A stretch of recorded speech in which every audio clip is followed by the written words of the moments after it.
Narkoba bukanlah fenomena baru. Sejarah dapat ditelusuri kembali ribuan tahun ke belakang ketika manusia mulai menggunakan zat-zat psikoaktif seperti opium, ganja untuk keperluan medis, ritual, atau rekreasi.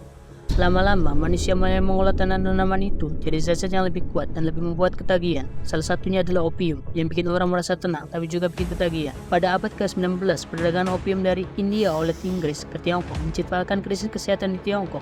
Perang opium terjadi sebagai akibat dan menyebabkan banyak orang kecanduan opium di Tiongkok, sampai akhirnya muncul konflik yang disebut Perang Opium. Pada abad ke-20, dengan perkembangan teknologi berbagai jenis narkoba sintetis mulai diproduksi, misalnya metafetamin pada Perang Dunia Kedua dan ekstasi pada 80-an, perdagangan narkoba semakin kompleks dan meluas secara global.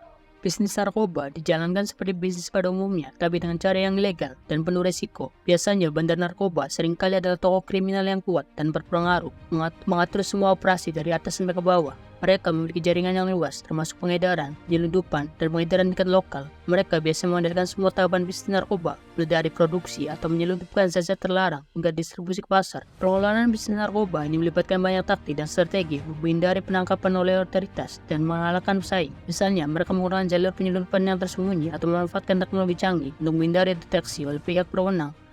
El Chapo adalah bandar narkoba asal Meksiko yang terkenal karena mengendalikan kartel Sinaloa, salah satu organisasi narkoba paling kuat di dunia. Dia terkenal karena kekejaman dan kecerdasannya dalam mengelola bisnis narkoba. El Chapo sering kabur dari penjara dan berhasil menghindari penangkapan selama bertahun-tahun, membuatnya menjadi salah satu buronan paling dicari dunia. Namun, pada akhirnya, dia ditangkap dan diadili di Amerika Serikat, di mana dia vonis seumur hidup.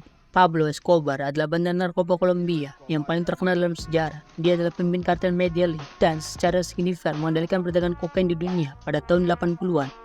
Escobar dikenal karena kekayaannya yang luar biasa dan kekejamannya dalam bisnis. Dia membangun kerajaan narkoba yang luas, namun pada akhirnya dikejar oleh otoritas Kolombia dan Amerika Serikat. Escobar tewas dalam baku tembak polisi Kolombia pada tahun 1993. Penyalahgunaan narkoba telah menjadi epidemi global. Jutaan orang di dunia terjebak dalam siklus penyalahgunaan dan ketergantungan narkoba yang merusak kesehatan mental, fisik, dan sosial mereka. Penyalahgunaan narkoba di kalangan generasi muda Indonesia kian meningkat. Berdasarkan data Kominfo 2021, jelaskan bahwa penggunaan narkoba berada di kalangan anak muda berusia 15-35 sebanyak 82%, status sebagai pemakai, sedangkan 47% berperan sebagai pengedar dan 31% sebagai kurir. Berdasarkan data dari Indonesia Drug Report 2022, jenis narkoba yang paling banyak digunakan di Indonesia adalah ganja, sabu-sabu, nipah, estro. Dampak yang diberikan dari beberapa jenis narkoba tersebut, mereka akan merasakan penurunan daya pikir dan depresi. Berbagai upaya telah dilakukan untuk mengatasi masalah narkoba, termasuk kampanye pencegahan, rehabilitas, penegakan hukum, kerjasama internasional. Namun, tantangan ini tetap kompleks dan sulit untuk diatasi sepenuhnya. Kita semua memiliki tanggung jawab untuk bersatu melawan penyalahgunaan narkoba. Pengetahuan, pendidikan, dan dukungan masyarakat sangat penting untuk melindungi diri sendiri dan orang-orang yang kita cintai dari bahaya narkoba. Terima kasih.